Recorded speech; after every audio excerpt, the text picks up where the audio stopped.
come in? Yes. I am Vishwanath, Superintendent of Police, Bombay. Srikandan Nair. Please. Thank you.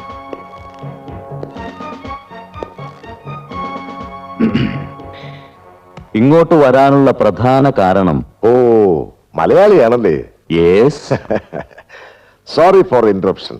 Please carry on. പെരേരയുടെ വേറബോട്ട്സിനെ കുറിച്ച് എന്തെങ്കിലും trace ചെയ്യാൻ കഴിഞ്ഞിട്ടുണ്ടോ? അത് എക്സാക്ട് വിവരങ്ങളൊന്നും കിട്ടിയിട്ടില്ല, പക്ഷേ വളരെ പ്രധാനപ്പെട്ട ചില ക്ലൂസ് കിട്ടിയിട്ടുണ്ട്. Carry on. പിന്നെ അയാളുടെ സഹോദരിയാണെന്ന് കരുതപ്പെടുന്ന ഒരു പെൺകുട്ടിയെ ഞങ്ങൾ കസ്റ്റഡിയിൽ എടുത്തിട്ടുണ്ട്. Very good. ഈ കേസ് അന്വേഷണത്തിൽ മഹാരാഷ്ട്ര പോലീസിന്റെ എല്ലാ ഹെൽപ്പും നിങ്ങൾക്ക് എപ്പോഴും ഉണ്ടാവും. Okay, thanks. By the by, ഈ പെരേരെ കണ്ട തിരിച്ചറിയാൻ കഴിയുന്ന ആരെങ്കിലും ഉണ്ടോ? Yes, Alam and Alloyed company manager ഒരു അനന്തകൃഷ്ണസ്വാമിക്കും പിന്നെ എനിക്കും അവനെ വ്യക്തമായി തിരിച്ചറിയാൻ കഴിയും. Okay then, I will make a move. One important thing. പെരേരെ നിങ്ങൾ കസ്റ്റഡിയിൽ എടുത്താൽ ഉടൻ ഞങ്ങൾക്ക് ഹാൻഡ് ഓവർ ചെയ്യണം. Because he is the most wanted criminal in Bombay city. വളരെ സ്മാർട്ട് പോലീസ് ഓഫീസേഴ്സിന്റെ ഒരു ടീം എന്നോടൊപ്പം കേരളത്തിൽ വന്നിട്ടുണ്ട്. അതുകൊണ്ട് ചിലപ്പോ പെരേരെ കേരള പോലീസ് പിടിക്കുന്നതിന് മുമ്പ് തന്നെ മഹാരാഷ്ട്ര പോലീസ് കസ്റ്റഡിയിൽ എടുത്തു എന്നും വരും. കേരള പോലീസ് വാചകത്തിലല്ല, പ്രവൃത്തിയിലാണ് വിശ്വസിക്കുന്നത്. വെല്ലുവിളിയാണോ? അങ്ങനെ കരുതിയാലും വിരോധമില്ല. Then I am accepting your challenge. You are welcome.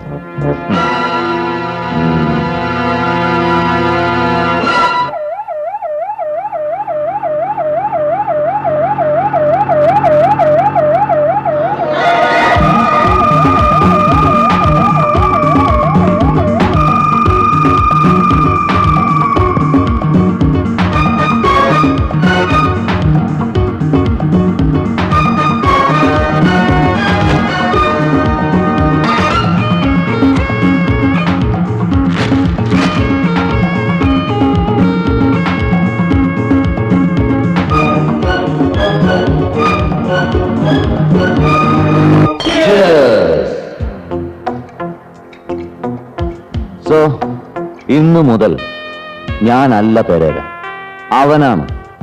അവൻ പോലീസ് കസ്റ്റഡിയിലാവുന്നതിന് മുമ്പ് നമുക്ക് ട്രാപ്പ് ചെയ്യണം.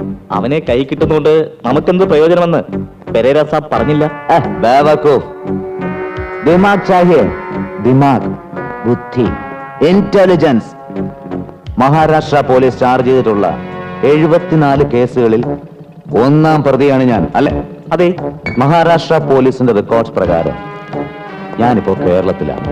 എന്നാൽ ഇവിടുത്തെ പോലീസിന്റെ റെക്കോർഡ്സിൽ പെരേര ഞാനല്ല, വേറൊരു സാധുവാണ്. എന്നെ ട്രേസ് ചെയ്യാൻ മഹാരാഷ്ട്ര പോലീസ് കേരള പോലീസിന്റെ സഹായം തേടാതിരിക്കില്ല. സോ ഇവിടുത്തെ സാധു പെരേരെ നമ്മൾ തപ്പിയെടുത്ത് തട്ടിക്കളഞ്ഞാൽ ഇവിടുത്തെ പോലീസ് എന്ത് വിചാരിക്കും? സാബ് മരിച്ചു. കറക്റ്റ്. അതോടെ എന്റെ പേരിലുള്ള കേസ് ഫയലുകളെല്ലാം ക്ലോസ് ചെയ്യുന്നു. വേറൊരു പുതിയ രൂപത്തിൽ, വേഷത്തിൽ, പേരിൽ ഞാൻ വീണ്ടും നമ്മുടെ പണി തുടരുന്നു. ഒന്നുകിൽ ഇവിടെ, അല്ലെങ്കിൽ ഇന്ത്യക്ക് പുറത്ത്. എപ്പടി? സാബ് ഒരു ജീനിയസ് ആണ്. അതെ, അതുകൊണ്ടാണ് ഞാൻ സാബായതും നിങ്ങളെല്ലാം എന്റെ ശിങ്കിടികളായതും. ഓക്കേ?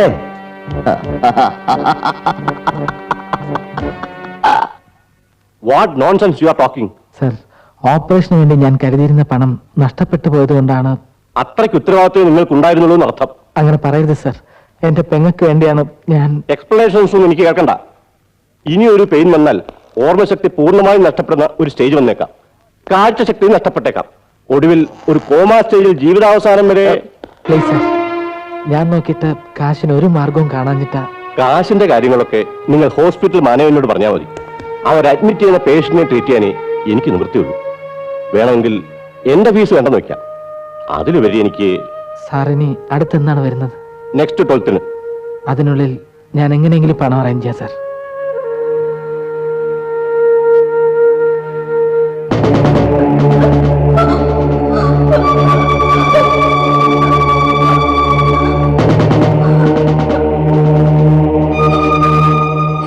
പറയടി, നിങ്ങൾ എത്ര പേരുണ്ട്?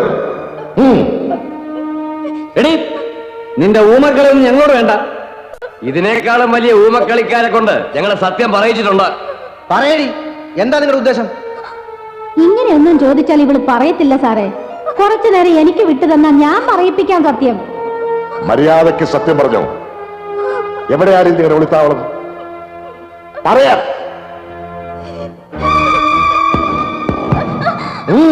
പറയാ പറയണേ. നിർത്ത് സാർ. എല്ലാവരും കൂടെ ഇങ്ങനെ കൊല്ലാക്കൊല ചെയ്ത ഈ പാവം ചത്തുപോകും. പിന്നെ കിട്ടാനുള്ള വിവരം പോലും കിട്ടില്ല. താൻ ഉത്തരവൊന്നും വേണ്ട. എന്ത് ചെയ്യണമെന്ന് ഞങ്ങൾക്കറിയാം. അണ്ടർവേൾഡ് ഗാങ്ങിലെ മെമ്പറാണ് ഇവൾ. ബെൽറ്റ് ബോംബ് വെച്ച് ആരെയെങ്കിലും കൊല്ലാൻ ബ്രെയിൻ വാഷ് ചെയ്ത് വിട്ടിരിക്കലെന്ന് ആര് കണ്ടു? ഓ, ഈ കുട്ടി സംസാരിക്കില്ല എന്നുള്ളത് ഉറപ്പാ. വേണമെങ്കിൽ നമുക്ക് ഇവള് കിടന്ന ആസ്പത്രിയിലെ ഡോക്ടറെ വിളിച്ച് ചോദിക്കാം. ദയവ് ചെയ്ത് തൽക്കാലം ഈ ടോർച്ചറിംഗ് ഒന്ന് നിർത്തൂ പ്ലീസ്.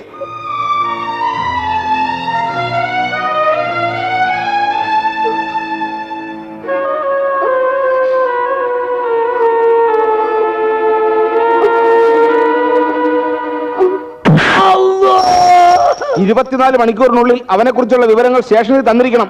ഇല്ലെങ്കിൽ ചവിട്ടിന്റെ ലങ്സിലേക്ക് കളയും.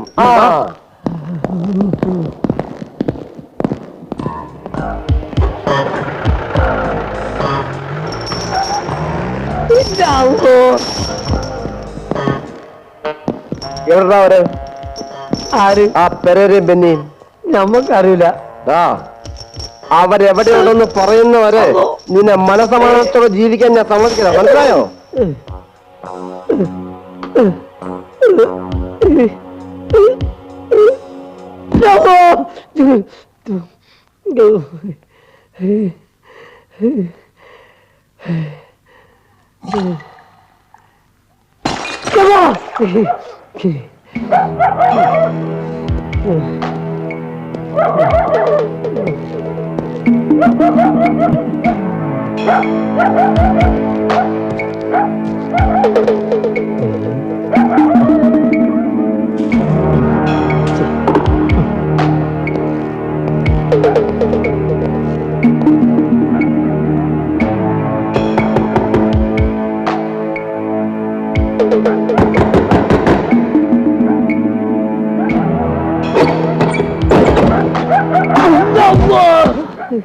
എന്താ ചെയ്തലിക്കത്?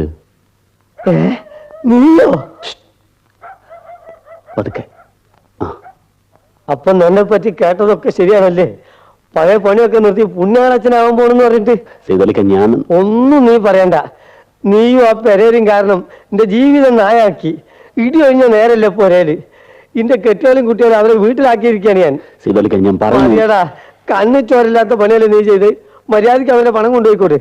അല്ലെങ്കിൽ ഇന്നു മുതൽ നീയും ഞാനും തമ്മിൽ. ആ പണം തിരിച്ചു കൊടുക്കാൻ തന്നെ ഞാൻ വന്നിരിക്കുന്നത്. അതെ, ആ നടന്നതല്ല ഞാൻ പറയാം. അതെ, നിങ്ങൾ ഇങ്ങനെ എന്റെ പുറകെ നടന്നിട്ട് ഒരു കാര്യമില്ല. എനിക്ക് ബെന്നി അറിയില്ല, പെരേറി അറിയില്ല. എന്ന് പറഞ്ഞാൽ എങ്ങനെ? പെരേരെ രക്ഷിക്കാനുള്ള പയ്യല്ലേ നമ്മൾ നോക്കണേ. അവന്റെ പെങ്ങളുടെ ഓപ്പറേഷനുള്ള പണം കൊണ്ട് ബെന്നി എത്തിയിട്ടുണ്ട്. എവിടുണ്ട് ബെന്നി? ബെന്നി ബെന്നി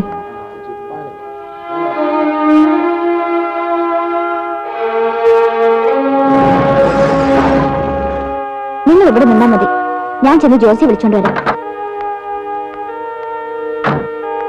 ബെന്നി, ഓളെ നമുക്ക് വിശ്വസിക്കാലോ അല്ലേ? അല്ല, നമ്മളോട് ഇവിടെ ഇരുന്നോളാൻ പറഞ്ഞിട്ട് അവൾ അകത്ത് പോയിട്ട് പോലീസിന് ഫോൺ ചെയ്താലോ? എന്നാ പിന്നെ ആശുപത്രിയിൽ ചെയ്താൽ പോരെ? അത് ശരിയാ.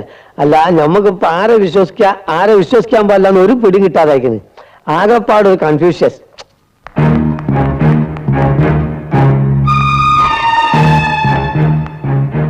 ജോസി,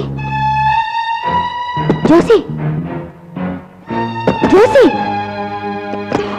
ജോസി.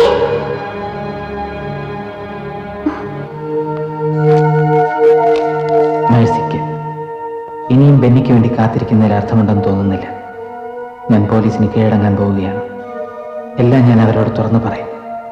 തൽക്കാലം പോലീസിന്റെ ഉപദ്രവത്തിൽ നിന്നും നാൻസി രക്ഷപ്പെടുമല്ലോ. നേരിട്ട് പറഞ്ഞാൽ നീ സമ്മതിക്കില്ലെന്ന് അറിയാവുന്നതുകൊണ്ടാണ് ഈ ഭീരുത്വം കാണിക്കുന്നത്. എല്ലാം വിധി പോലെ വരട്ടെ. സ്നേഹത്തോടെ, ജോസി.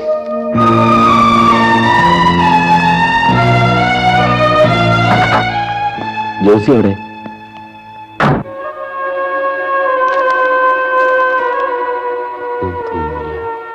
ഞാൻ പോലീസിന് കീഴടങ്ങാൻ പോവുകയാണ്. ഛേ, എന്ത് മണ്ടത്തിലാണ് അയാൾ കാണിച്ചത്. പോലീസിന്റെ കയ്യിൽ അങ്ങനെ കിട്ടിയ ഇത് പിടിച്ചേ. എന്താ എന്ത് പറ്റി? ഒന്നും പറ്റിയില്ല. സൈതലക്ക് അങ്ങോട്ട് നീങ്ങിയില്ല. ഞാനെന്താ നീങ്ങിയിരിക്കുന്നു? 10-30 കൊല്ലം ഞാൻ വണ്ടി ഇതുവരെ ഉള്ളിത്താങ്ങാനൊന്നും എനിക്ക് പറഞ്ഞില്ല. തമ്പി, ഏതാവത് വിവരം കിടച്ചാ ഉടനെ അറിയിച്ചിടുങ്കോ. ശരി. മുറുക, ഒന്നും ചൊല്ലി പ്രയോജനമില്ല. அந்த 5000 கோடி തിരുമറി നടത്തിന് അർഷദ് മേത്താവ ഇന്നും ജയിലിലേക്കുള്ള പോള മുടിയില്ല. പിന്നെ അല്ലവാ இந்த 5 ലക്ഷം മോഷിച്ച പരേര அந்த അയോഗ്യപ്പയലേം കയ്യിലെ കിടച്ച ഞാൻ കൊല പണിടുവേ.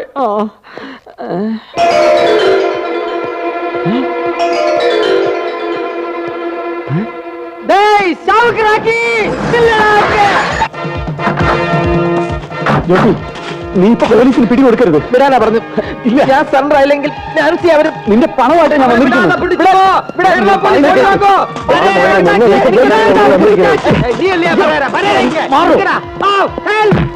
ഓടി വാങ്ങോ, ഓടി വാങ്ങോ, ഓടി വാങ്ങോ, പരേരെ പിടിച്ചാക്ക്. 5 ലക്ഷം പരേരെ പിടിച്ചാക്ക്. ഓടി വാങ്ങോ, സംഖ്യ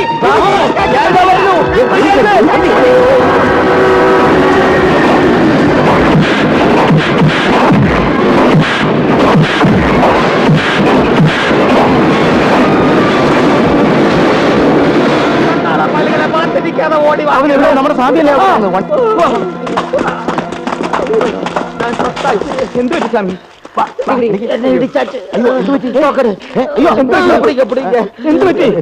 രജനീകാന്ത് ഇടിக்கிற മാതിരി ഇടിച്ചിട്ട് കാറിൽ ഏറി പോയാച്ച്. എന്റെ ഗുരുവായൂരപ്പ, സാറിനെ പിടിക്കരുത്. ഞാനിനി എന്ത് പറയൂ എന്റെ ഈശ്വരാ. ജോസി ഉദ്ദേശിക്കുന്ന പോലെ എല്ലാ കാര്യങ്ങളും.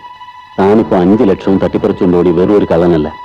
മഹാരാഷ്ട്ര പോലീസിനും കേരള പോലീസിനും ഒരുപോലെ ആവശ്യമുള്ള പിടികിട്ട പുള്ളിയാണ്. ബോംബെ അധോലോകത്തിലെ ഒരു പ്രധാന കണ്ണി. ബോംബെയോ? കുട്ടിക്കാലത്ത് മമ്മിയുടെ കൂടെ വേളാങ്കണ്ണി പോയെന്ന് ചോദിച്ചാൽ കേരളത്തിന് പുറത്ത് എവിടെയും ഞാൻ പോയിട്ടില്ല. അത് നമുക്കല്ല അറിയുള്ളൂന്ന്. ആ പെരേരെല്ലാം നീന്ന് പോലീസിനും കൂടി ബോധ്യാവണ്ടേ? അവരെ ഇടികൊള്ളുമ്പോ പെരേരെല്ലാം ദാവൂദ് ഇബ്രാഹിം ആണെന്ന് വരെ സമ്മതിച്ചു. അയ്യോ, ഇതിപ്പോ പെരേര എന്ന് പേരുള്ള വേറെ ആരോ ചെയ്യുന്ന മോഷണങ്ങളാണ് ഇയാളുടെ തലയിൽ വന്നിരിക്കുന്നത്.